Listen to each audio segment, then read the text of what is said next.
Et c'est ça qui lui faisait un petit caractère qui était Talmid Chacham dans les études. Alors on avait presque peur d'aller contre son opinion. Mais c'était une qualité parce que c'était pas comme quelqu'un, bon d'accord, si tu veux, tu peux dire comme ça. Bon, si tu veux, eh ben d'accord.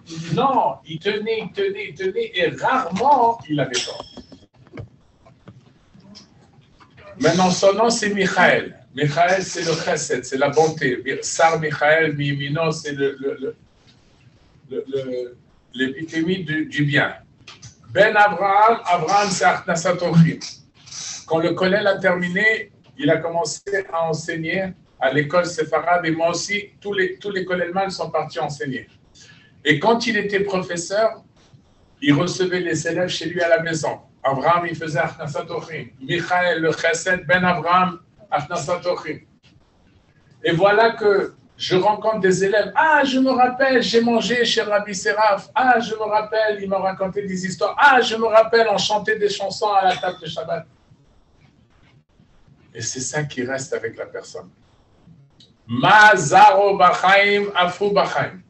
Si les enfants suivent dans le même chemin pour ouvrir un beau Bet Chabad et recevoir du monde, et continuer dans le chemin de Michael le Chesed, et continuer dans le chemin d'Abraham, d'Achnasat Orchim, alors en vérité, Michael n'est pas parti. Le Rav Michael Seraf, il vit. Il vit à travers ses enfants. Alors, je voudrais raconter une petite histoire de Sukkot, et avant l'histoire de Sukkot, dire un petit Dvar Torah du Rabbi,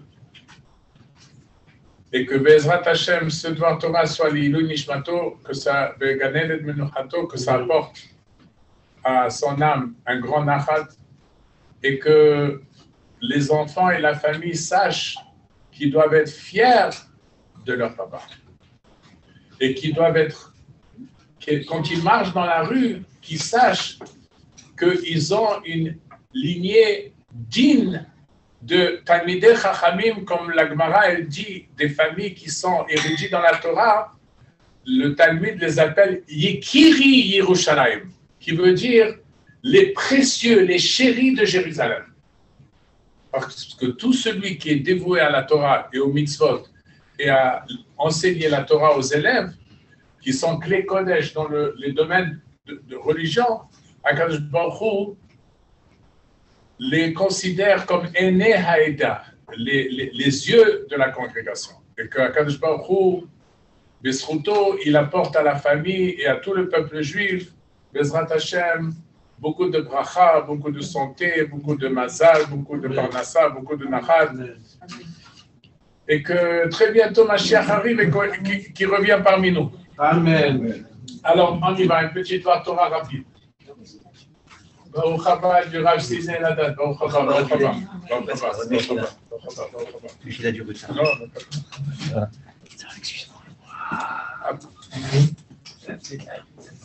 Alors,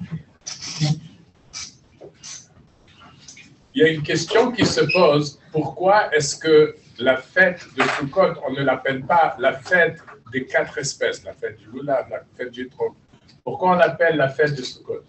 Il y a plusieurs réponses. Parmi les réponses, c'est que la fête de Sukkot, on l'accomplit avant de faire la mitzvah du Lulav. La fête de Sukkot, on le fait le soir. Le Lulav, c'est le lendemain matin. La fête de Sukkot, chaque Sukkot où on rentre, on fait une bracha, tandis que le Lulav, on fait la bracha une fois. Si on veut emprunter le Lulav d'un ami, on ne fait plus la bracha. On peut faire Matana Menat Larzir, parce qu'il a un beau étrog, on veut aussi faire la bracha. La fête de Sukkot, si tu n'as pas construit la soukha à l'avance, tu ne peux plus la construire la fête. Tandis que le Lulav, tu peux toujours l'attacher, durant même aussi dans la fête. Et aussi, la fête de Sukkot, dans chaque soukha que tu vas, tu peux faire une bracha, tandis que le Lulav, tu fais la bracha une fois et c'est tout. Donc, on voit que la fête de Sukkot, elle a une priorité sur les talet féminines. Quelle est la vraie raison pourquoi la fête s'appelle la fête de Sukkot? C'est parce que la fête de Sukkot, elle nous enveloppe plus que n'importe quelle autre mitzvah. La seule autre mitzvah, c'est le mikvé, mais le mikvé n'est pas une mitzvah. Mais la fête de Sukkot, c'est une mitzvah. Et c'est la seule mitzvah qui nous entoure complètement.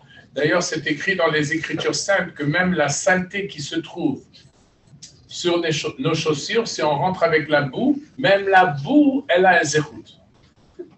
Imaginez-vous que la boue de nos chaussures, elle a un zérout quand elle rentre dans la souka. Et nos yeux n'ont pas les rayons X pour voir, mais l'atmosphère de la souka, c'est la même atmosphère que Gan Eden, que le paradis lui-même. Et il faut donc se préparer pour rentrer dans la souka et être comme une éponge pour absorber les lumières de la souka et qui restent avec nous toute l'année. Il y a un passouk dans la Torah qui dit « Kol ha'ezrach be'Israël yeshvu basukot ». Le sens simple veut dire « tout citoyen, tout membre de la communauté juive devrait s'asseoir dans la souka ». Mais en hébreu, le mot « ezrach », « zarach » veut dire aussi le rayon. En hébreu, le rayon d'un soleil s'appelle zricha. C'est le rayon du soleil. Kol ha'ezrach be'Israël, les rayons qui se sont révélés à Rosh Hashanah et les rayons qui se sont révélés à Kippour, les sentiments qu'on a eus dès qu'on a entendu le shofar, ces rayons-là, ils peuvent s'envoler dans le ciel. Comment est-ce qu'on peut les attraper pour ne pas qu'ils s'en vaillent et qu'ils restent avec nous toute l'année? Quelle est la canalisation qui nous aide à prendre ces beaux sentiments et les mettre pieds sur terre pour qu'on agisse la nouvelle année mieux que l'année dernière et qu'on prend ses forces et que le mois de Tishrei, Chodesh HaShevi'i, le mois Savea qui nous donne, qui nous rassasie de force et qui recharge les batteries pour la nouvelle année à travers la souka. On mange dans la souka, on boit dans la souka, on dort dans la souka, on chante dans la souka, on étudie dans la souka. Et en faisant tout ça, on prend toutes ces belles révélations de Rosh Hashanah et Kippour et on les amène avec nous. D'ailleurs, le srach, ça a le gematria de 100. Srach, c'est Samer 60, Chav, c'est 20. Et un autre Chav, c'est 20. 60, 20 plus 20, c'est 100. Et il y a 100 coups du shofar. Et mais un anaktoret nasa asrach, le travail, la cérémonie la plus rituelle et sainte, c'était la cérémonie de faire les encens dans le Beth Amikdash, dans le Kodesh HaKodeshim, le Saint du plus Saint, et de ces encens est venu les nuages qui entouraient les Béné Israël à la traversée du désert, et c'est ces nuages-là pourquoi nous faisons la souka. Alors qu'Akadosh Baruch Hu aide, que dans le mérite de ces belles paroles, que la Neshama de Rav Michael Seraf est une aliyah, et comme j'ai promis une toute petite histoire rapide du Rabbi Levi Yitzhak de Barditchov, il n'avait pas de etrog une année, il a demandé à ses élèves d'aller dans l'autoroute et regarder s'il y a quelqu'un qui passe. Il a trouvé quelqu'un, la personne, elle a dit non, moi je rentre chez moi, je ne viens pas chez Barditchov. Il dit au moins, attends une minute, on retourne chez le Rabbi, on dit au moins qu'on a trouvé quelqu'un avec un etrog. Ils vont chez le Rabbi Levi de Barditchov et il dit il n'y a pas d'etrog, mais il y a quelqu'un qui va dans un autre village. Mais on lui a dit d'arrêter, il ne veut pas, il veut partir. À peine on a réussi à lui faire attendre qu'on va vous le dire. Alors le Rabbi Levi de Barditchov, il a dit, dis-lui à ce juif que s'il vient passer la fête de Sukkot avec nous et qu'il nous laisse utiliser sans nous laver trop, je lui donne ma part du Gan Eden. Oh là là, si le Rabbi Levi de Barditchov lui donne sa part du Gan Eden, c'est un offre qu'on ne peut pas refuser facilement. Alors il a entendu ça, il a dit oui, alors à ce moment-là, oui, je viens. Après la prière, le premier soir de Sukkot, Rabbi Levi Yitzhak de Barditchov, il a laissé le mot courir.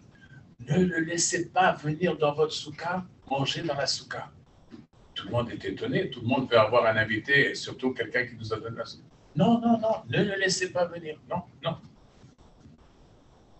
Effectivement, la coutume était que les pauvres ou ceux qui n'avaient pas où manger se mettaient à la porte. Quand tout le monde sortait, il prenait quelqu'un avec lui pour manger dans la souka. Voilà que le bonhomme qui a apporté le lave-étrog pour Rabbi Levi de Barditchov et qui l'a posé dans son bureau, il se met à la porte. Et tout le monde passe devant lui et personne ne l'invite. Et il se retrouve tout seul à la fin, à la synagogue, personne ne l'a invité.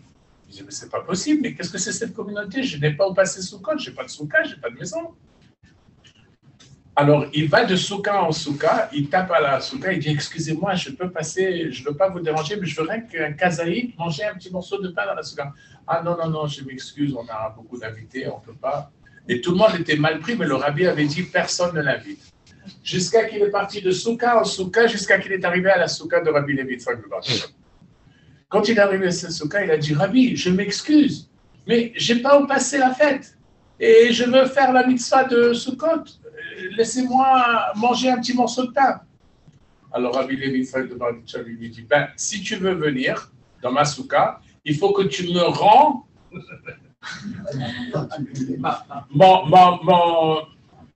ma place dans le paradis que je t'ai vendu. Je dis, mais c'est pas normal. On a fait un deal, on a fait une entente. Qu'est-ce que c'est ça, Rabbi? Ça m'étonne de vous. Mais je vous dis la vérité. Maintenant, à quoi m'importe que j'ai le Gan Eden, que j'ai pas le Gan Eden? Maintenant, c'est Sukkot. Je veux la mitzvah de Sukkot. Je veux m'asseoir dans la Sukkah manger. Et d'ailleurs, arrangez-vous que pour chacun de vous, demain soir, vous mangez au moins la grandeur d'une kabetza, minimum kazaït, mais la achmir kabetza, à l'intérieur de 4 minutes, même il y a ceux qui disent à l'intérieur de 8 minutes, mais le minimum c'est kabetza en 4 minutes, ou bien kabetza en 8 minutes, mais il faut manger la grandeur de 2 onces de pain dans le temps limite pour accomplir. C'est comme la matzah le soir de Pessah. On revient à notre histoire. Il dit, maintenant, ça ne m'importe pas que j'ai le Gan Eden, je n'ai pas le Gan Eden, je veux faire la mitzvah de Sukkot. Il lui a donné le kiddush, il a fait le motzi, il a mangé. Après, il lui a dit, maintenant que tu étais prêt à renoncer à la place au Gan Eden pour faire la mitzvah de manger dans la soukha, tu mérites ma place dans le Gan Eden. Alors, en vérité, il a reçu la place dans le Gan Eden. Mais le Rabbi Levi Yitzhak de Barditchev voulait qu'il le mérite. Et donc, vraiment, il a mérité, parce que quand quelqu'un il renonce au Gan Eden pour faire une mitzvah, ça veut dire que ce qu'il a fait, c'était vraiment pour l'intention du Shem Shammai. Alors, avec ça, je vous laisse, et que toutes les bonnes actions que Rabbi Michael faisait, on partait à New York ensemble, on amenait les élèves, on les amenait chez le Rabbi, il y avait des Farbringen. Je me rappelle une fois, c'était Lag Baomer, on avait amené les enfants et le Rabbi donnait des pièces et il n'y avait pas où stationner. Et ça, une personne. Alors j'ai dit à Rabbi Michael, je lui ai dit, vas-y toi avec les enfants, moi je vais prendre la camionnette et je vais aller la stationner. Et j'ai sacrifié, passer devant le Rabbi avec les enfants. Et moi, je suis parti stationner cette camionnette qui n'avait pas où la mettre. Mais Rav Michael, il a eu le zéhout de passer avec les enfants devant le Rabbi. Et je me suis toujours dit, il avait un zéhout spécial, c'est son zéhout de toujours étudier, de toujours avoir un livre dans la main, de toujours être avec une Gemara. Et que zéhouto yagen alenu, que son mérite soit avec nous. Amen. Et que très bientôt Mashiach arrive et qu'on danse tous ensemble. Et aujourd'hui, c'est la Hiloula du Rabbi Marash. C'est le 5e Rabbi de Lubavitch. Et lui, il disait, s'il y a une barrière qu'on n'est pas capable de... On essaie de l'affronter. Alors, on essaie de passer par en bas. Si on ne peut pas, on va essayer par en haut. Le Rabbi Marash, il disait, tu vois une barrière, saute la barrière. Lechatrila arrive. Alors, Rabbi Michael Serra, c'était celui qui sautait toujours la barrière, que dans le zéro du Rabbi Marash et dans la Ilola du Rabbi Marash, que Zechutam Yagan Alenu, et qu'on se retrouve avec tous nos tzadikim, et que très bientôt, il y aura la fin de ce galout, et Kahal Gadol Yashuvu Hena, et on sera assis tous dans la grande soukha avec le Mashiach, Reuim Kol Israël, la Shevet Besouka Achad. C'est possible pour tout le peuple juif de s'asseoir dans une soukha à la venue du Mashiach. Amen. Et un grand Yashekoach à la famille Samama et un grand Mazal Tov pour le Bet Chabad, et que Dieu vous aide à continuer dans le chemin. Et sachez que vous êtes dans la maison du Rabbi et que tout ce que vous faites, c'est avec la bracha du Rabbi, parce que chaque Bet Chabad, c'est la maison du Rabbi. Que vous ayez beaucoup de bracha. Yivarechecha Adonai v'yishmerecha. Yair Adonai palaverecha v'chunecha. Yisa Adonai palaverecha v'yasemecha shalom. V'samu et shemi al beni Israël v'ani avavechem. L'chayel, l'chayel, mazal tov. Merci beaucoup à Rav David Cohen. Il me fait penser, la vérité, ma belle-mère Hana, elle m'a envoyé un petit message que ça serait intéressant de raconter une histoire. incroyable qui nous est arrivé à l'ouverture de ce Beit Ravad qui est directement relié au Rabbi Lubavitch évidemment et à Rabbi Michael Serra. L'histoire, c'est que j'ai déjà raconté, il y en a peut-être qui l'ont déjà entendu, mais je ne suis pas sûr.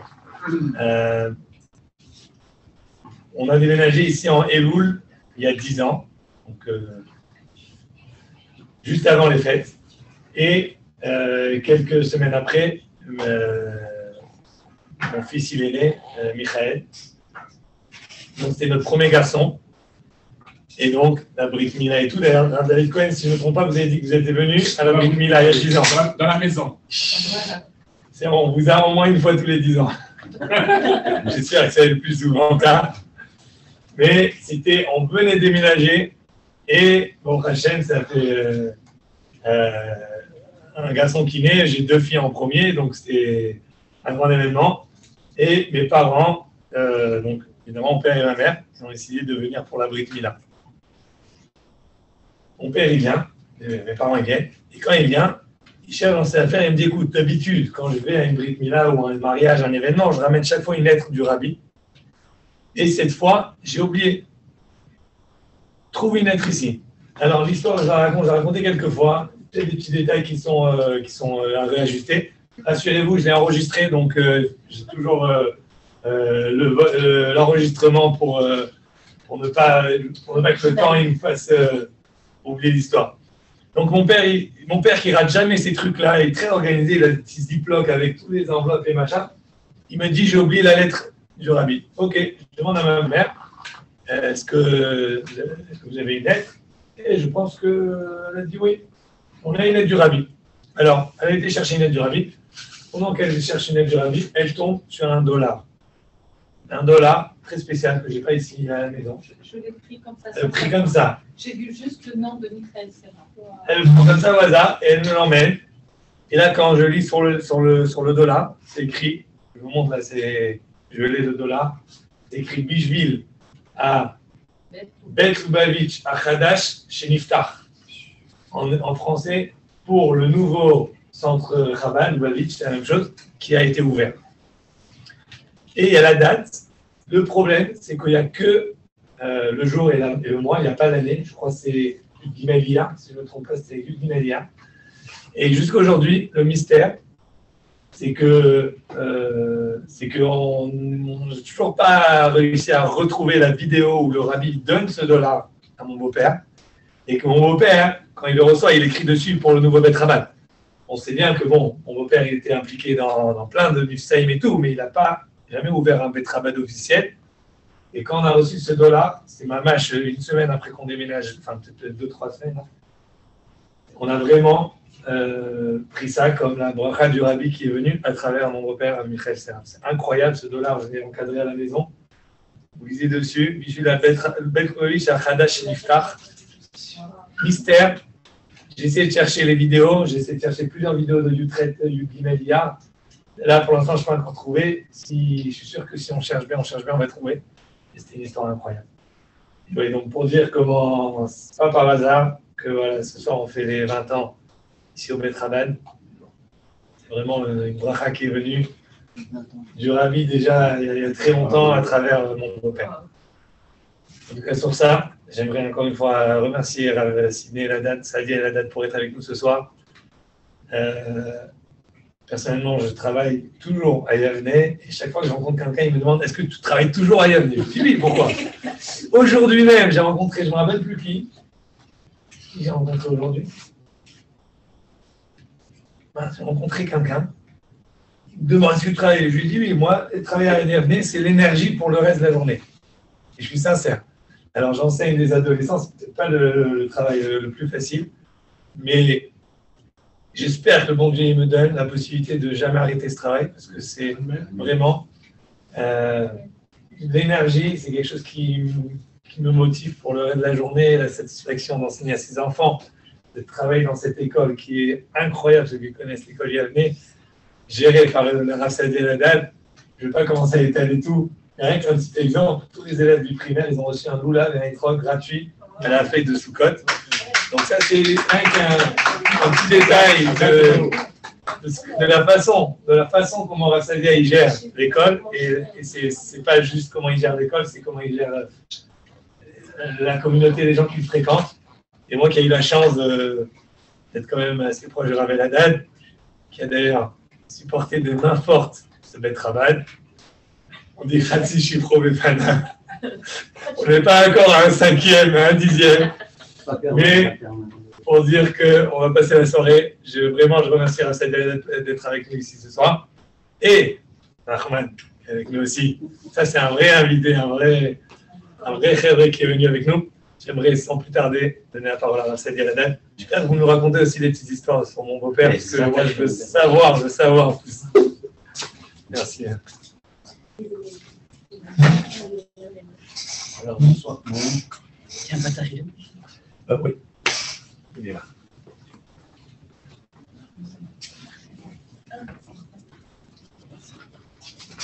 Alors, mesdames, messieurs, Rabbanim, c'est avec beaucoup d'émotion que je viens ce soir. Et madame Sarah, vous allez comprendre pourquoi je vous dis ça. Quand vous m'avez demandé de venir dire quelques mots, et c'est tombé d'Afka comme ça après Rosh Hashanah, ça m'a tout de suite ramené à l'époque où Rav Michael Seraf, il n'y avait pas un retour d'Ouman où il ne m'attrapait pas. Il me dit assis-toi et raconte-moi comment c'était Ouman. Il me posait 1000 questions. Et comment c'était chez le Baal Shem Tov, et comment c'était chez Rabbi Israël Berdichov, et où tu as été encore, quel autre sadique tu as pèleriné. Et j'étais là, je vous faisais le récit. Et chaque année, ça ne ratait pas. On se voyait dans le Mikvé ou à la synagogue, n'importe où on se croisait. À l'époque, je priais beaucoup à Westbury, donc on se voyait très souvent. Et ça ne ratait pas. Il voulait les détails. Ça va. Et un jour, je dis à Rabbi Michael, pourquoi tu ne viendrais pas? Il m'a dit comme ça, il m'a dit, c'est un rêve pour moi de venir. Il m'a dit, c'est un rêve que j'ai de venir passer et pèleriner ces grandes tzadikim, sur le Baal Shem Tov, Rabbi Nachman, Rabbi Israël. Il savait qu'on faisait tout le tour des tzadikim. Et il avait une émouna tzadikim en béton armé. Et ça, pour moi, c'était impressionnant. Pourquoi? Parce qu'il était extrêmement ouvert d'esprit. Tu voyais qu'il voulait compléter tout son savoir et sa sagesse. Mais comme ça a été dit par Rabbi David aussi de façon très éloquente, Maman, c'est un nudo beyado. Moi, Rabbi Michael, je le vois toujours avec ses livres en train d'étudier. Et Yaakov, tu vas te souvenir d'une image, parce que je suis sûr qu'Yaakov va s'en souvenir ça. On était une fois au Chabad du Nord, on faisait un Shabbaton chez Rabbi Israël Tov. Et samedi soir, il y avait le bowling. C'était la classique, le samedi soir, c'était le bowling de Sainte-Agathe. Et on est tout excités après Shabbat, c'était le bowling et tout. Alors tout le monde sur les allées, il louait tout le bowling, on occupait toutes les allées, tout le monde était là-bas. Le seul qui n'était pas sur les allées du bowling, c'est Rabbi Michael Seraf. Derrière, à l'arrière, il avait son livre ouvert et il étudiait. Samedi soir, tout le monde avait lui, il avait le livre. Et un jour, j'en pouvais plus, essayer une fois, 2 fois, c'est pas se permis. Je suis après, je lui dis, excuse-moi, qu'est-ce que tu es en train de dire? Quel livre tu es en train de dire? Je voyais un livre très bizarre, c'est pas une mara, c'est pas un livre de. Il me dit, c'est le Mégalé Amoukot. Je me rappelle du Sefer qu'il étudiait, Mégalé Amoukot, qui est un Sefer très profond et qui est un Sefer de Marshava et de très grande profondeur. Comme il porte son nom, le Mégalé Amoukot. Ça m'a fait marquer. C'est incroyable cet homme. On est tous là, au bowling, en train de se dépenser nos énergies. Et lui, à quoi il pense? Il lâche pas. L'arbre de vie à celui qui s'y attache. Il était collé à ses sfarim. Pas compliqué, c'était où ça, où il te parlait de tzadikim, où il te parlait de Emouna. Non, mais le mec, il avait une passion pour la Torah, pour Hachem, qui dépasse l'entendement. Et on le voyait, on le vivait. Et il y avait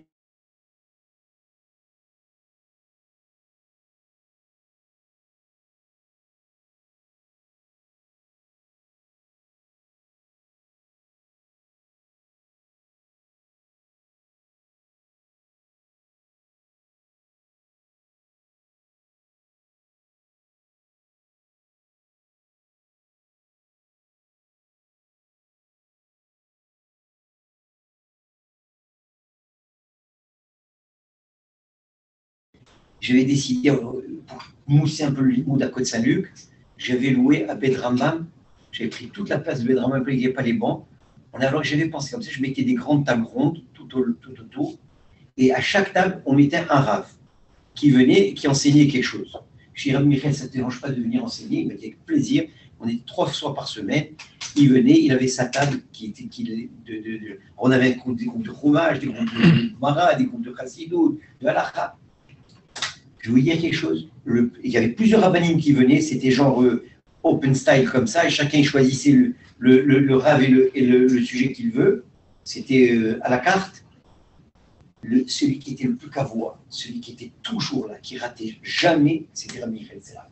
Rabbi t'appelait, attends, Mary, la soir, je ne peux pas venir, je m'ai pris, mais lui, ça ne ratait jamais. Il avait une kviroute, et il ne démordait pas de son limoud, il était toujours là. C'était impressionnant combien il avait un amour profond de la Torah et des tzadikim, et cette ouverture d'esprit. Moi, ce qui me séduisait chez lui, on est dans un bête Chabad, et je le dis ouvertement, j'adore Chabad, tout le monde le sait, je n'ai pas besoin de justifier.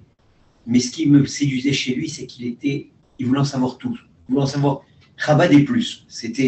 Chabad, évidemment, il était Kulo Chabad, tout le Rabbi, il était Kulo Techelet, mais il voulait en savoir sur les autres choses. Il savait qu'il pouvait continuer à enrichir sa passion pour la Torah et son amour d'Hachem à travers la connaissance. C'est pour ça qu'il posait toujours 1000 questions. Chaque retour de Ouman, je savais que Rabbi Michael Serra allait m'accrocher quelque part et poser 1000 questions sur le circuit. Jusqu'au jour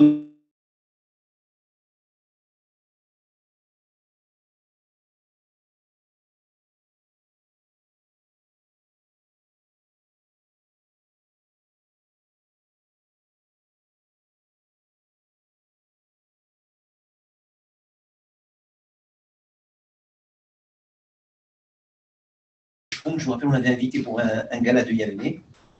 Et moi, comme un hamar, je lui ai dit, à quelle heure? Il m'a dit, je lui ai dit 7h, comme sur l'affiche. Mais ce que j'ai oublié, c'est que l'heure marocaine, c'est 9h. Et lui, je lui ai dit 7h. Et lui, comme un bon yéké, il arrive à 7h pile.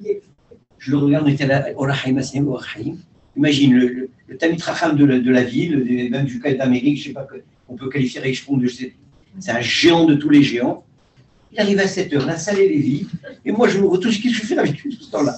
Comment je lui ai expliqué qu'il faut attendre encore 2 heures? Bon, je ne sais plus quoi faire, je m'assois à côté de lui. Alors la salle est vide, c'est vraiment une scène tellement... je suis là, on est les deux assis à côté, vide, et on attend. Bon, je dis, bon, il faut que j'entretienne, il faut que je fasse quelque chose. On commence à parler de tout et rien. Bref, longue histoire courte, on commence à parler de Ouman, et il m'avait dit exactement les mêmes paroles que Rabbi Michael Serra. Il m'a dit, you have to know my dream is to go to Ouman, Rosh Hashanah. Je dis, how is it possible? J'ai un grand sadique comme vous. Il me dit, je me rappelle quand j'étais à Lublin, en Pologne, et à la synagogue de Rav Scherter, comment les Breslevers y priaient. Et pour moi, c'est une fila que je ne peux pas oublier. Et je voudrais regoûter à cette fila. Donc, c'est intéressant que ces deux êtres, que je sais qu'il y avait un désir profond, mais bon, Mina Shamayim, l'histoire, elle était, Hachem, il a décidé autrement. En tout cas, rapidement, qu'est-ce que je pourrais partager avec vous comme enseignement?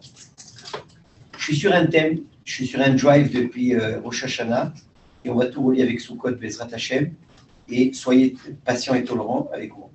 C'est quoi le thème? Vous savez que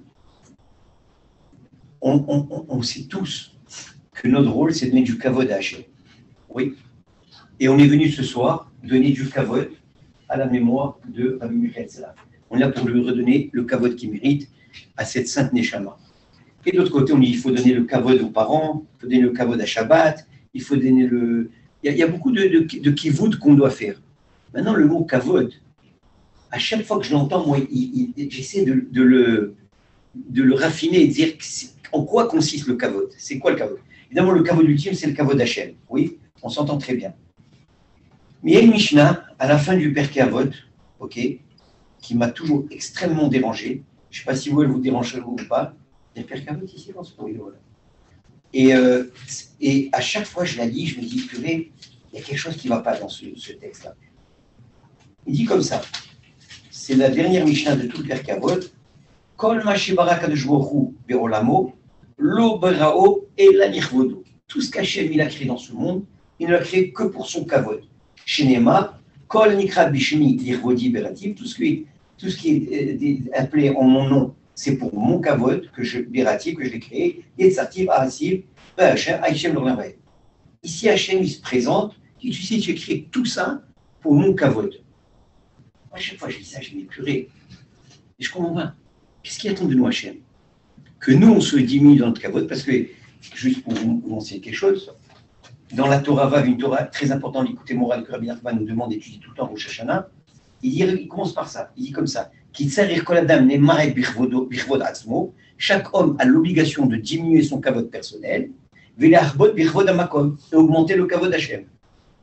Et il explique, celui qui court après le kavod, et nos le kavod Elohim. Il ne méritera pas ce qu'on appelle le kavod divin, et là les kavod melachim. Il n'aura que le kavod des rois. Chez Nema, alors ici le Michelet, Shlomo Meler, Kvod melachim hakordava, sache que le kavod des rois, c'est quelque chose qui va porter à l'investigation. Qui c'est celui-là, qu'est-ce qu'il a? Pourquoi celui-là a une Rolls Royce? Pourquoi celui-là il se prend pour qui? Et qu'est-ce qu'il a? Et 3 minutes plus tard, le malheureux il se retrouve dans le décor avec planté sur je ne sais pas où. Et de celui-là, on est relève sur son kavod.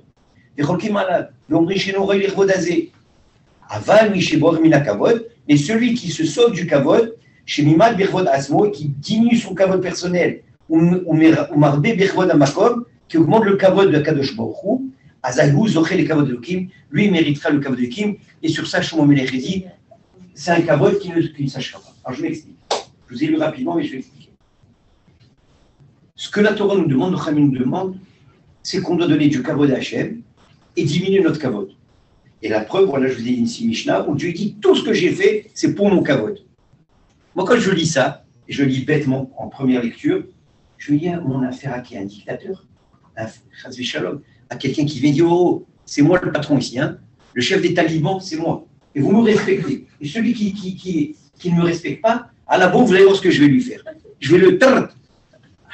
Alors on est là, ok, on n'a rien dit. Nehila, Nahamasidi, comme on était au Maroc, si le roi il a dit, il faut se taire, attention, si tu viens dire contre le roi, moi j'aurais coché les pieds, on tremblait de peur de dire un mot contre le roi du Maroc. On dit, tout de suite, on faisait suicider. C'était la classique. Donc, c'est pas un vrai kavod qu'on donnait, c'est un kavod de la peur. C'est pas un kavod véritable. Alors, quelque part, ici, j'ai l'impression qu'on nous l'exige aussi. Encore plus, voilà, Rabbi Marcion est là, c'est un grand pédagogue, Rabbi Samama, on a beaucoup de pédagogues ici. Comment est-ce que tu peux prêcher quelque chose et demander l'inverse? Alors, on te dit, toi, tais-toi, tu le kavod, tu diminues ton kavod. Mais moi, tu augmentes mon kavod. Mais si on fait ça avec nos élèves, mais ils vont tous nous prendre pour des détraqués. Genre, moi, je me rappelle ma petite sœur, une fois, elle me venait, elle était déjà dans une école pas très religieuse, et je ne comprends pas. Le type qui nous enseigne la Torah, il me dit Shabbat, Shabbat, Shabbat, et le Shabbat, je le vois Cavendish Mall en train d'acheter. C'est complètement paradoxal, cette attitude. Il t'enseigne Shabbat, après c'est lui qui est Mahal Shabbat le premier. Ça ne faisait aucun sens, c'est le paradoxe total. Alors Hachem, il te dit, toi, tu imites ton kavod, et moi, tu m'augmentes mon kavod. Ça fait du paradoxe, tout ça. Comment tu peux parler comme ça? Alors la réponse, les amis, est-ce que vous avez compris ma question? Est-ce que vous partagez ma question ou elle est stupide, ma question? Elle fait une chance. Bon, ok, bon, on est entre amis ici, voilà, on est entre Averim, c'est pas une discussion de... Alors la réponse, elle est très simple. Bémet, j'ai creusé, et ce que je vais vous dire, c'est basé sur Hazal. À la fin, Minacham, tout ce que j'ai trouvé, c'est dans le Maral de Prague, c'est dans les grands livres de Machashavot. C'est raconté comme ça. Quand on dit Kvodo Malé Olam, le Kavod Hashem, il emplit le monde, Meshareta Shoalim, Ayem comme Kevodo. On le fait toujours à Moussaf. C'est la fameuse phrase, oui. Kvodo Malé Olam, Aval Meshareta Shoalim, Ayem comme Kevodo. Mais encore là, il y a un paradoxe. Si le monde il est rempli de son kavod, pourquoi est-ce que ses serviteurs ils demandent où est l'endroit de son kavod? Mais tu me dis que le monde est rempli de son kavod. Alors, pourquoi tu poses où est-ce qu'il est? On voit qu'il y a souvent, quand le mot kavod il rentre en jeu, il y a toujours des petites électricités. Qu'est-ce que veut dire le mot kavod? On est venu du kavod à Rabbi Michael Seraf. On nous demande d'être mechabed nos parents, d'être mechabed le Shabbat, d'être mechabed Hachem. Qu'est-ce qu'on attend de nous? Ça veut dire quoi? Glorifier, honorer, qu'est-ce que ça veut dire? Juste, premier Rashi, on va citer Rashi en premier. Rashi dit sur cette Mishnah que je vous ai lue, non, Mechila, Lobara Ela Lichvodo. Rashi dit c'est quoi Ela Lichvodo? Un mot, il dit Rashi. Ela Leshabero. C'est tout ce qu'il a fait Hachem, c'est pour qu'il soit louangé. Voilà Rashi déjà, c'est pas mal. Il change le mot Lechabedo avec Leshabero. c'est pour le louanger. Bon, mais on reste encore dans un truc où il te demande de le louanger. Tu restes encore dans un truc où ça a l'air d'être unidirectionnel. Et mesdames, je vais piquer votre curiosité. Ça, c'est pour vous. Mais à la fin, je vais conclure avec vous. La Gemara, elle dit dans Yipamot, je crois, elle dit ça, ouais. Elle dit comme ça. Elle dit Ben Adam Tsarir, les Chabet, Ishto, Yoter Migoufo. Il doit donner plus de kavod à sa femme qu'à lui-même. L'aimer comme soi-même, parce que c'est écrit Vertal Rakamocha, tu aimeras ton prochain comme toi-même. Mais ta femme, tu dois lui donner plus de kavod que tu t'en donnes à toi-même. Waouh! Alors là, ça allume une lumière. Qu'est-ce que ça veut dire donner plus de kavod à sa femme qu'à soi-même? Pourtant, un homme, il aime bien se donner du kavod, les bretelles, les boutons manchettes. Non, non, non. Pour ta femme, ce que toi tu fais pour toi, c'est bien, mais pour ta femme, tu en fais beaucoup plus. Quel est le message qu'on nous donne ici, à nous les hommes, ce que la Torah attend de nous par rapport aux femmes? Qu'est-ce que ça veut dire donner plus de kavod à sa femme qu'à soi-même? Est-ce que ça veut dire que, moi j'ai toujours l'exemple, quand on était en voyage une fois en Floride avec ma femme, on roulait comme ça sur la route, c'est très tard la nuit, on a dit on va s'arrêter, on va prendre un petit break. Moi j'ai vu Motel 6, Motel 6 c'est pas cher, je sais que c'est $40 la nuit, je dis ça, pour quelques heures, ça suffit. Oh Ali, à quelle erreur j'ai fait? Je stationne, il m'a fait dire attends, ne bouge pas la chambre, je veux rentrer voir et sentir les odeurs. Je lui dis ok. Elle rentre, elle dit tu es fou, moi je ne dormirai jamais ici. Je lui dis c'est propre, c'est correct. Il dit pas question. Elle me dit en face, il y avait un hôtel très cher, là, $180 la nuit. Je lui dis quand même. Elle me dit c'est où ça ou on continue? J'ai dit ok, on va en face. On prit 2 chambres. Ça. Et après j'ai réalisé comment percer mon temps comme, même des vérités. À la Belle Étoile, j'aurais pu dormir. Dans un service réel, j'aurais pu dormir. Mais ta femme, tu ne lui fais pas ce coup-là. Ta femme, tu dois lui donner le top hôtel qui est en face et tu ne commences pas à faire ton radin sur le compte de ta femme. Sur toi, fais-le, mais pas sur elle. C'est-à-dire qu'on voit que le kavod chez la femme, il est très différent que chez l'homme. On n'a pas les mêmes standards, en tout cas, ça c'est sûr. Ah, mais qu'est-ce que ça veut dire tout ça, kavod? Je m'en suis dit, c'est quoi le kavod? Une autre petite anecdote. Alors, celle-là, c'était too much. C'est que moi, quand je vais toujours à Yerushalayim en Israël, je rentre dans le taxi, j'adore discuter avec les chauffeurs de taxi parce qu'ils te donnent leur juif. D'abord, ils me donnent beaucoup d'humilité. Quand je tombe sur un chauffeur de taxi juif, il connaît 10 fois mieux la Torah que moi. Il me cite les psukim, le Tanakh, les machins, les trucs, je vais à l'Iyah. Moi, je viens avec ma tronche et mon chapeau et mon truc. Je vais là, il a fait une petite coupasse rouga sur la tête, une capsule là-bas. Il t'éclate en Torah. Bon, ok, ça est déjà, c'est de l'humilité déjà. Tu commences avec ça. Mais quand je tombe sur les Arabes, alors eux, je les pique. Alors un matin, je me présente, je vois un Arabe, je lui dis, dis-moi, un jeune, Mercedes, blanche, très tout machin, pour aller au Kotel. J'ai dit, question si on vous rendait Jérusalem, la moitié de Jérusalem, elle vous retourne dans un État palestinien. Tu accepteras? Mais jamais de la vie, tu es fou. Ça serait la pire erreur. Tu sais pas que les Palestiniens, c'est des corrompus, c'est des sauvages, c'est des machins. Bref, il me dit, je dis, bon, celui-là, il a bien réfléchir.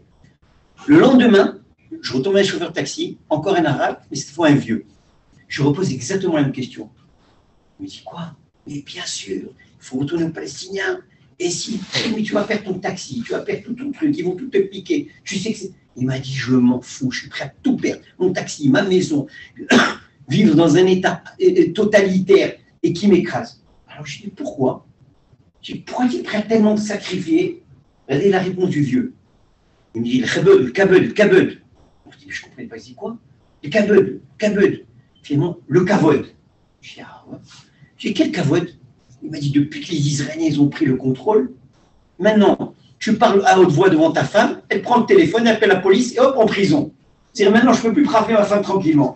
Elle ne me donne plus le kavod que j'ai le droit. Alors, dans sa tête, définition du kavod, il faut que je puisse frapper ma femme en toute paix, en toute tranquillité et ne pas avoir de problème. Mais avec les Israéliens, c'est impossible de faire ça. On n'a plus de kavod de la femme, elle ne nous respecte plus, on n'est plus rien. Monsieur est en recherche de kavod intense et s'il n'en a pas, eh ben, il est prêt à sacrifier tout pour récupérer le kavod. Regardez jusqu'où ça va, le kavod. En tant qu'avocat, je termine avec des anecdotes et on passe au texte. En tant qu'avocat, je me rappelle, ça ne ratait pas. J'avais des gens qui arrivaient au bureau. Ah, ça y est, je vais le poursuivre. Je vois ce qu'il m'a fait. Et là, je vais le tuer. Ça y est, je vais prendre une poursuite. Je dis, ok, qu'est-ce qu'il t'a fait? Non, ce n'est pas une question d'argent, c'est une question d'honneur. C'est mon kavod qui est en jeu. Il faut le poursuivre. Ouais, tu ne sais pas ce qu'il m'a fait. Et ça, je dis, ok. Je les voyais venir au bout des lieux, je ne connaissais pas ce spécimen.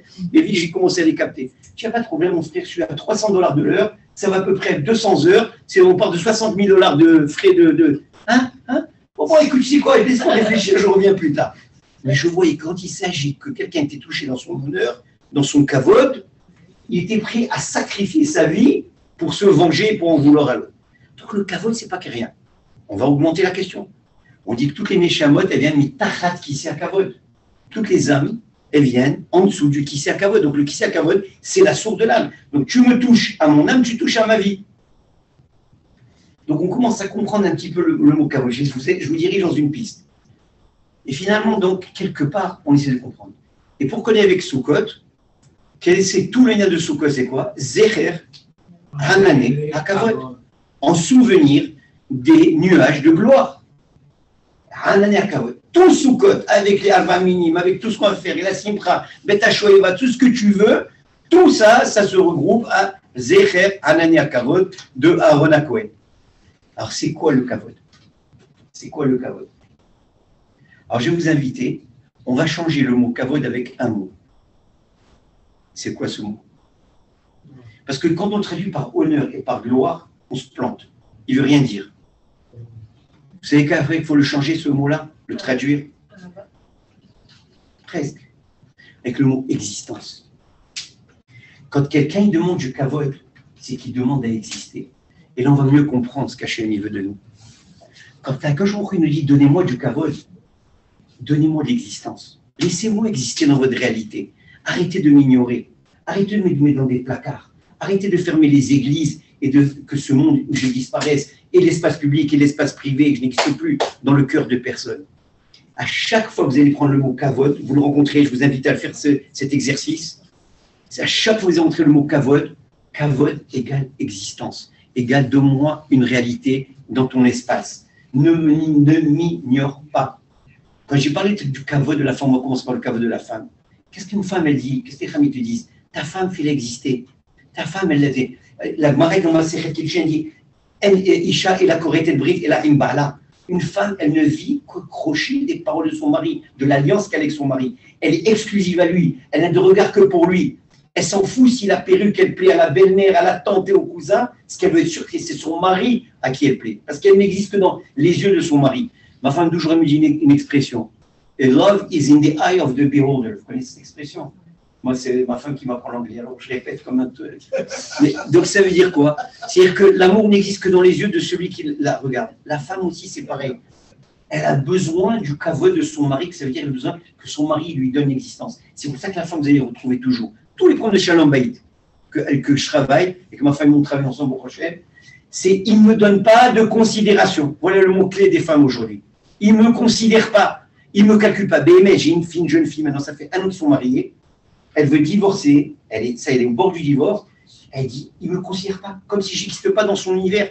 Quand je suis au travail, il ne pense pas à moi, quand il est au travail, il ne pense pas à moi, quand il rentre le soir, il est occupé avec ses trucs, je ne suis pas dans son truc, ça y est, je n'existe pas. Alors quand la Gemara vient te dire, donne du kavod à ta femme plus qu'à toi-même, fais-la exister dans ton univers. Ne l'ignore pas, elle a besoin de toi, elle dépend de ta comment dirais-je? Merci. Prenez un autre exemple. Kavod est un Shabbat. Qu'est-ce que c'est le Shabbat? Le Shabbat, c'est Malketa, c'est aussi féminin. Vous allez voir que tous les aspects qui demandent du Kavod, c'est un aspect féminin. Le Shabbat, tout le monde, combien de gens sont Mechabed à Shabbat? Combien de gens du Kavod à Shabbat? Ils ne comprennent pas qu'en donnant le Kavod à Shabbat et en faisant de Shabbat une réalité, eh bien, cette réalité, non seulement ensuite tu lui as donné place et tu l'as mis sur un piédestal, mais c'est elle qui va te bénir. C'est Shabbat qui est le Mekor Averacha. C'est la femme qui est Isha Banta. Tu donnes du Kavod à ta femme, elle va te construire. Tu donnes du Kavod à Shabbat, il va te donner toute sa Beracha, il va être la source de toute la bénédiction. Et qui c'est finalement? Et par un autre cas, le Kavod des parents. Venons jouer avec le père. Qu'est-ce que c'est le Kavod des parents? Tu vas comment? Donner de l'existence à ses parents? Si on a dit que Kavod égale existence, eh bien, c'est donner existence à ses parents. Et moi, je peux vous dire pourquoi je le comprends aujourd'hui comme ça. Très simple. Mais attachez dans un mois, je vais faire 60 ans. OK? Vous savez qu'est-ce que je suis en train de réaliser? Pour les petits vieux comme moi qui sont dans la salle, vous pouvez le réaliser aussi. Ceux qui ne sont pas encore jeunes, vous le réaliserez plus tard. Vous savez, c'est quoi? Oh, j'ai mes enfants, j'ai mes petits-enfants et tout ça. Pour le moment, je suis le centre de la famille. Oui. Mais petit à petit, qu'est-ce que je suis en train de voir? C'est que mes enfants sont mariés, ils ont leur propre foyer, ils ont leur propre truc. Et quelque part, je commence à disparaître du radar. Je suis plus au centre du radar. Je commence à être maintenant un marginal. C'est normal, mais c'est normal, c'est ça la vie. Je ne suis pas en train de critiquer personne là. C'est la norme de la vie. On commence à ne plus être le centre. On commence à être maintenant en deuxième rang, troisième rang, éventuellement à savourer de la personne. Les Québécois, ils ont mis les gens dans les asiles de vieillards, ils sont au 1000e rang, ils n'en pensent plus à lui. Qu'est-ce que ça veut dire qu'Avod et Viremecha? Donne encore une existence à tes parents. Donne-leur une réalité dans ta vie. Ils t'ont mis au monde, ils ont tout fait pour toi. Maintenant, c'est vrai qu'ils ont peut-être plus le charme et la gloire et le shining qu'ils avaient quand tu étais jeune et que tu t'accrochais parce que tu avais besoin d'eux. Maintenant, même si toi, tu n'as plus besoin d'eux, c'est eux qui ont besoin de toi. Laisse-leur une place dans ta vie. Assure-toi de les appeler tous les jours. Assure-toi de les inviter au maximum. Et même si tu n'as pas besoin de leurs conseils, fais semblant que tu as besoin de leurs conseils. Papa, maman, qu'est-ce que tu en penses? Alors que tu as déjà pris ta décision. Mais au moins, tu leur donnes une vie, tu leur donnes une existence, une réalité. Alors, vous allez voir qu'à chaque fois qu'il y a le mot kavod, c'est donne l'existence et donne une réalité à autrui. Quand les Khamim disent le kavod est gratuit, pourquoi tu es radin en kavod? Tu sais combien de gens sont. La Torah nous dit donne du kavod aux créatures. Rentre dans des dépanneur. S'il y a personne qui est en face de toi, c'est un hindou, paki, laisse ce que tu veux, mais parle-lui bien, un petit sourire, un petit riour. Comment allez-vous, monsieur, ça va? Tu n'as pas de lui jeter le 5 $ comme ça, comme un chien, lui dire allez, tu travailles, c'est ton boulot. Non, chas v'shalom. Donne-lui du kavod, donne-lui une existence à travers un sourire, après un petit mot gentil. Tu peux faire vivre tout le monde autour de toi. Vous savez qui c'est qui faisait ça au sommet de tout? C'est qui? Le Rabbi Lubavitch. On l'a vu dans notre génération. Qu'est-ce qu'il faisait le Rabbi? Je vous en supplie, à chaque fois que moi je suis allé plein de fois à 770, quand on sortait de chez le Rabbi, vous savez qu'est-ce qu'on disait tous? J'existe. Le Rabbi, il te donnait une existence, son regard, il te donnait un sens d'existence. Moi, je me rappelle une fois, j'avais un autobus complet à 770. Bon, il y a j'aurais dit Shabbaton à Manhattan. Finalement, je détourne, j'arrive à Crown Heights. Ils allaient me tuer, les gars de l'autobus. C'est que des jeunes, des Havarianim que j'avais ramassés au centre-Hillel. Ils étaient prêts à m'étriper. Quoi? Tu nous as dit Manhattan, c'est que ce truc-là. En plus, l'hôtel que jamais, c'est un vieux, comment ça s'appelle, un truc d'asile. Crown Palace, mais c'était quoi? C'était un ancien hôpital de psychiatrique. Alors, je ne vous dis pas dans quel état il était. Zachary-toi, bien vu comment il s'appelle Piton. Israël Piton, c'était lui le directeur là-bas. En tout cas, c'était une histoire de fou. Ils m'ont dit, c'est fou, tu nous as arnaqué. J'ai dit, non, je vais vous prouver. Il n'y avait pas d'hôtel à Manhattan, mais on va se rattraper dimanche. J'ai pris de patiner comme je pouvais. On est passé Shabbat, ils se sont calmés, ils ont vu le Rabbi vendredi soir. Shabbat, on a fait Fadrenken, tout le monde était heureux. Dimanche, après le dollar, on est rentré dans l'autobus. Même les plus grands avarianim qu'il y avait dans cet autobus, tous les téfilim, les télim, les brachot. Moi, j'ai vu ça, j'ai dit, c'est pas possible, je rêve. Et le Rabbi, dans tout ça, qu'est-ce qu'il a fait? Il n'a rien que regardé. Son regard, il nous a donné de la vie. Son regard, il nous a donné de la vie. Parce qu'on disait, qu'est-ce qui est craqué dans les télim? Aïné Hachem el Tzadikim. Les yeux de Dieu, comme il dit le télim dans David Améler, il dit, les yeux de Dieu sont chez les tzadikim. C'est-à-dire, qu'est-ce qu'il y a le tzadik? Il a le même regard qu'Hashvochou. C'est comme si Hachem dit, voilà, il va chez le tzadik, il dit, tiens, prends un paire de lunettes et porte-la. Quand le tzadik, il te regarde, c'est comme si Dieu lui-même, il te regarde. Et quel regard il a Hachem sur nous tous? C'est lui qui nous a donné la vie. On vient de Tachat Mikissé Kavod. Alors écoutez bien, quand il dit tous les gens viennent en dessous du Kissé Kavod, Kavod veut dire existence. On vient en dessous de la chaise de l'existence. C'est là, comment dire, c'est notre ayout. On vient de là-bas. Et qui c'est qui nous a créé? Évidemment, ça 15 jours. Maintenant, revenons à Hachem. Et je vais conclure avec ça. Je pourrais rester à nu sur ce thème, mais je vais être Kitsour. Akash Baruch Hu dit, donnez-moi du kavod. Ça veut dire que c'est un tyran, c'est un dictateur. Loin, exactement l'inverse de tout ce qu'on croit. Au contraire, tu sais ce qu'il te dit Hachem? Il dit, je t'en supplie, regarde. Moi, le premier, j'ai fait un acte de Tzimtzum. On sait que le premier acte de la création, c'est un Tzimtzum d'Hachem. Le Ari Akadosh, il dit que le premier acte de la création, Hachem, il a été Metzamtzem, son Orensov, et il a créé ce qu'on appelle le Chalal HaPanouï. Chalal HaPanouï, c'est un espace vacant qui est libre de toute lumière, dans lequel Akash Baruch Hu, il a créé tout. Tout est à l'instar d'une femme, qui, quand elle doit donner naissance, sa matrice, elle s'ouvre, Et à l'intérieur de cette matrice, le fœtus va se développer. Oui, on peut schématiser comme ça. Il y a un chalapanoui. Donc, pour que nous, on existe, pour qu'il y ait une création, qu'est-ce qu'Hachem il fait? Un bitoul total, un retrait total, un simtsum de sa présence, pour que nous, on puisse exister. Qu'est-ce qu'il nous demande en échange? Regardez mes enfants. Moi, votre réalité humaine, votre existence, elle dépend de quoi? De mon retrait. Je me suis retiré pour vous donner de la place et vous donner de l'existence. Je vais vous demander de faire le même effort à mon tour, parce que moi aussi, je vais exister en votre réalité. Est-ce que David Amer dit Velibi halal bekirbi? Il utilise une expression très intéressante. Il dit mon cœur, j'ai un halal, un espace vacant dans mon cœur. Qu'est-ce que ça veut dire? C'est-à-dire que David Amer, il te dit, tu sais quoi? Toi aussi, vide ton cœur de toutes les mauvaises passions, de tous les mauvais traits de caractère. Fais un halal dans ton cœur. Comme ça, tu pourras réaliser. Ve'asuli mishkan, ve'shachanti betocham. Il me faudra un mishkan. C'est ça, tout Sukkot. Sukkot, c'est le 15 Tishri, c'est le début de la création de la construction du mishkan. Le mishkan, c'est ça, l'endroit où Hachem veut résider parmi nous. C'est un endroit physique, mais on réside dans le cœur de chacun d'entre nous. Qu'est-ce qu'il nous demande Hachem?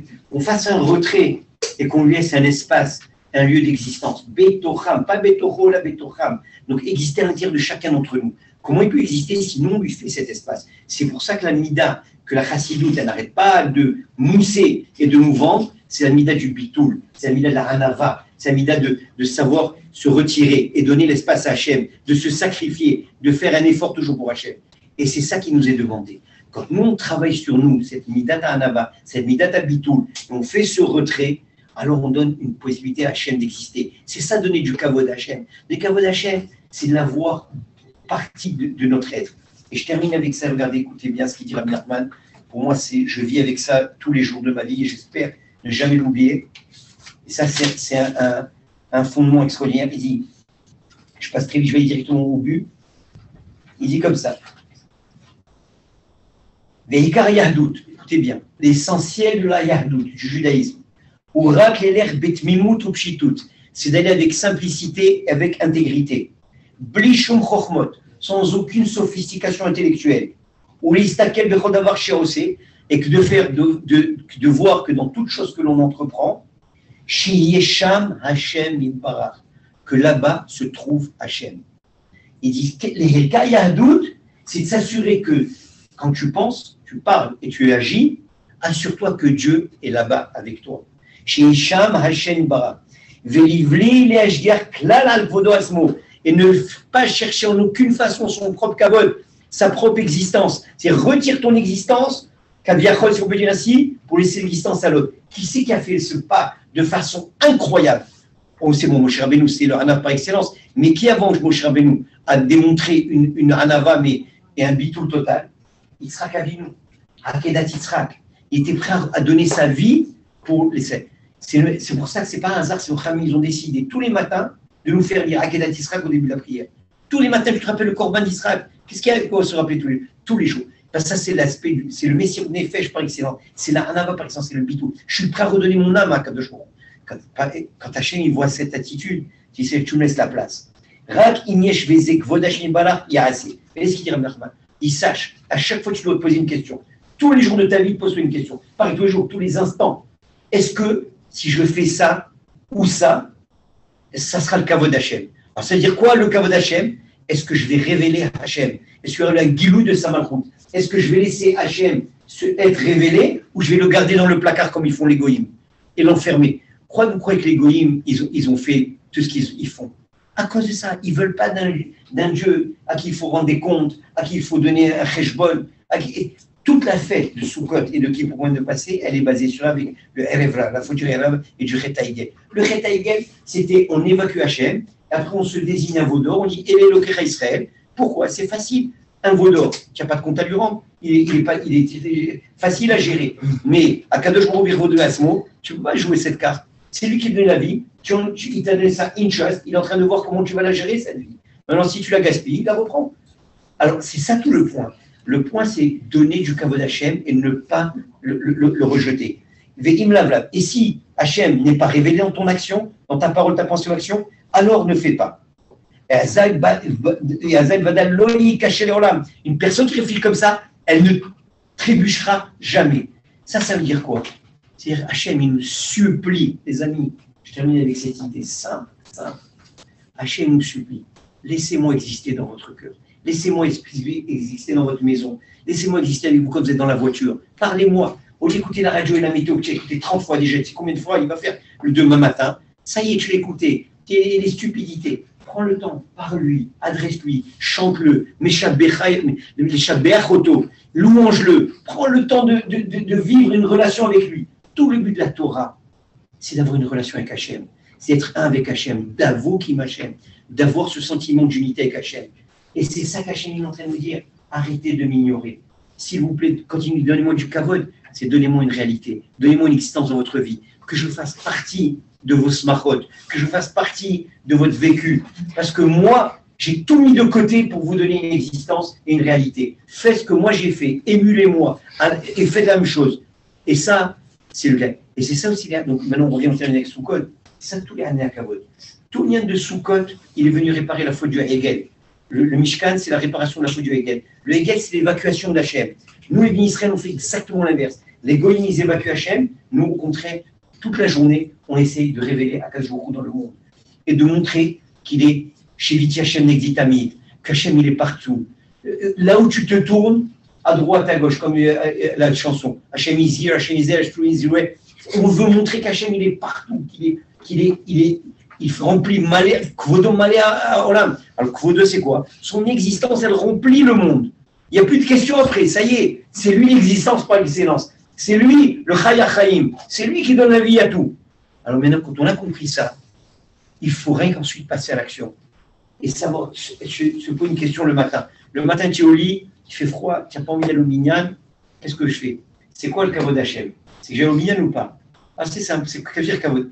Est-ce que je vais mieux révéler Hachem au lit ou au minyan? La réponse, elle est claire, c'est au minyan. Je me lève, je prends un petit coup de froid, je dis à la next, et ainsi de suite. Celui qui se pose cette question à chaque instant, où est le kavod Hachem? Qu'est-ce qui va révéler Hachem dans ce monde? Et c'est pour ça que le Rambam, mon ancêtre, c'est Kadosh Ibracha, qu'est-ce qu'il dit? Il dit la plus grande mitzvah au monde d'un juif, c'est quoi?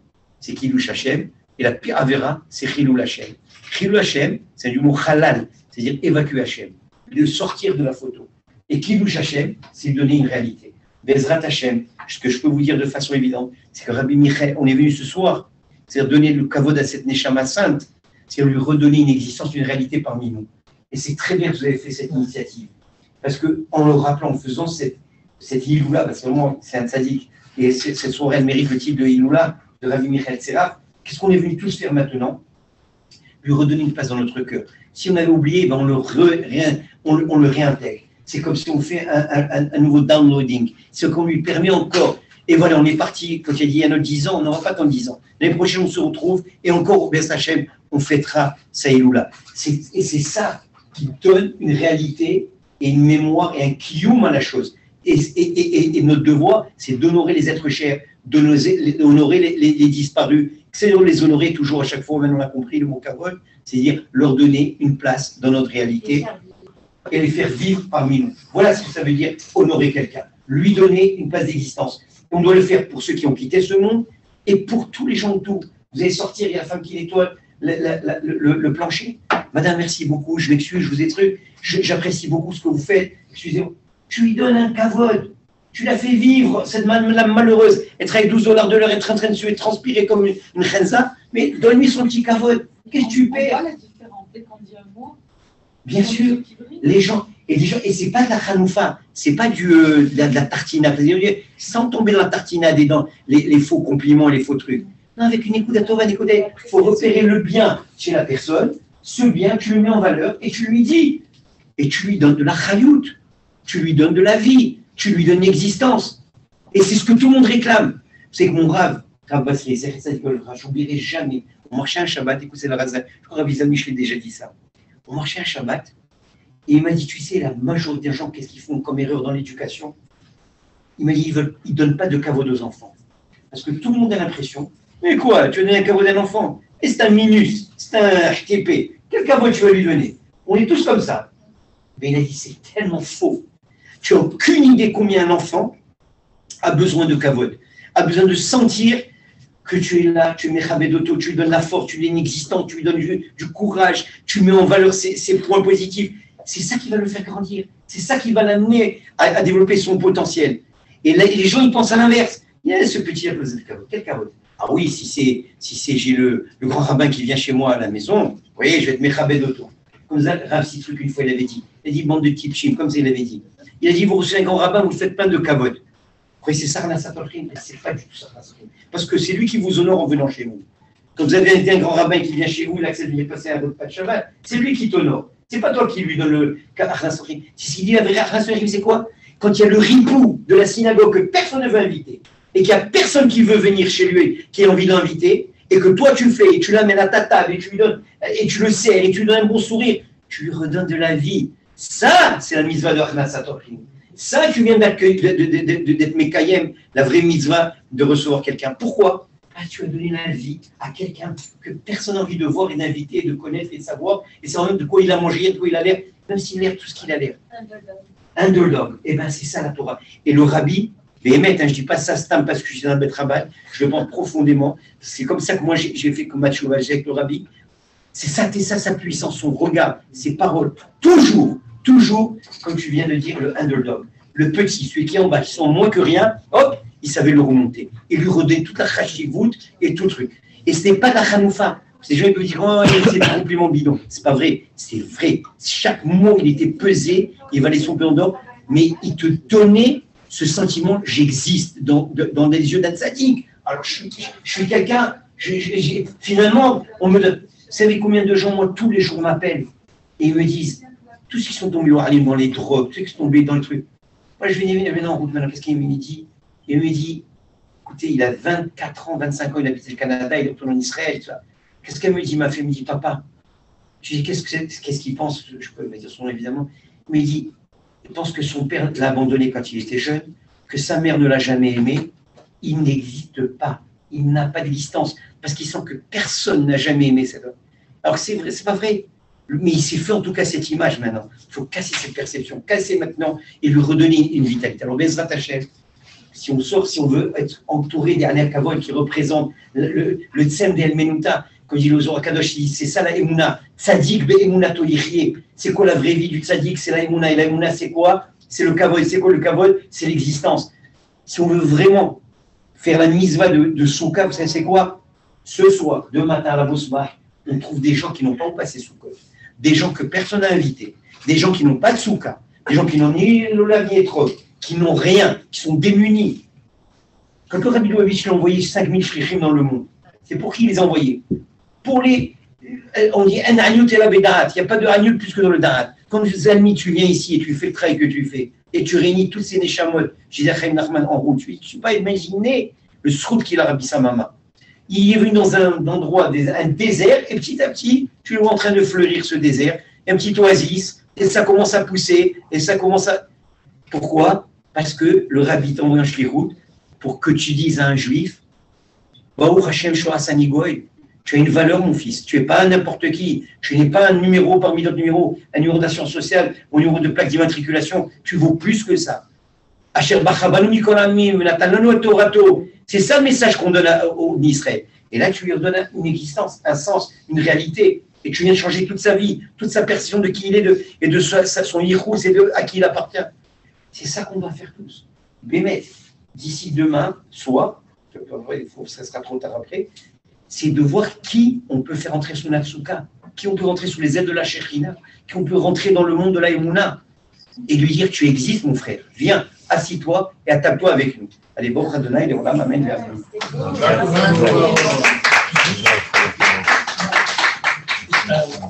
On fait un Kaddish. Oui, on va faire. Aussi, hein. On va faire vite. Est-ce qu'on fait Kaddish avant, après? Bien Kaddish à Israël, c'est bien. On fait Kaddish maintenant. רבי חנניה בן הקשר אומר, יצא הקדוש ברוך הוא לזכות את ישראל, לפיכך יברא טוב ושלמה, אדוני חפש למען צדקו יחזיק גדולה ויתיר. יתקדש ויתקדש שמי רבה. ועמד יברך ילוטל, ימליך חמוטל, יצמח וקדם יקדם בשכם. חי יכול ובכל חי וכל בית ישראל, והגלה שבה קרים יברו אמן. יתברך וישתבח ויתפעל ושומע מתנשא ויתעלה ויתעלה ויתעלה שבט יקושר אמן.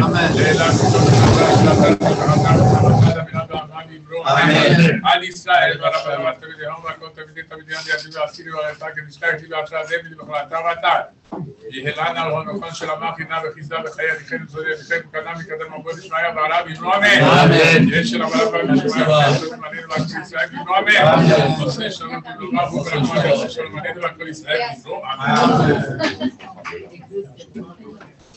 טוב שאפשר לקרוא מה בית וזו סוף דבר כל נשמע יצד ושלטות שבו גזי כל אדם ירשו חסידים בכבוד יעדינו משמעותם ונוכל נפודה בישיבה עליונה תחת כנפי השכינה במערכת קדושים דברים בתואר רקיע מעילים עזים וחינוך הסמי והקרבת פשע והקרבת ישע וחמלה וחנינה מלפני צור שוכן מעונה וכל הקת הבא לחיי עולם הבא שם תהיה מנת ומיצד בישיבת נפש השמתו החכם השלם כבוד הרב מיכאל בן אברהם שהיום כגידת שנתו רוח אדוני תניחנו בגן עדן ובתר מעמדן קולות בני שמעיה וערב מלך מלכם מלכים ברחמיו ירחם עליו משכבו יהיה שלום יבוא שלום הולך דרכו הוא וכל בני ישראל שופים עמו וכל הרחמים והסליחות וכן ישלום ואמר אמן יהיה נפשות צרורה צרור החיים שיר המעלות הנה ברכו את אדוני כל עובדי אדוני כל הכבוד.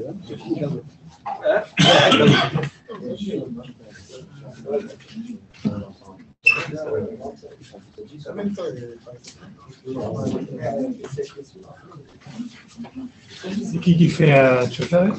Moi je suis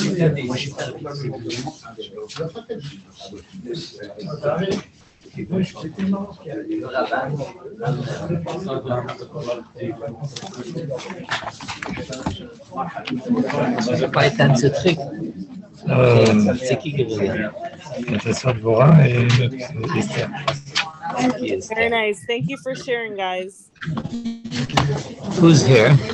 Nice seeing you, Arya. Que ça va nous faire vite sur la page. Je t'aime. Bye.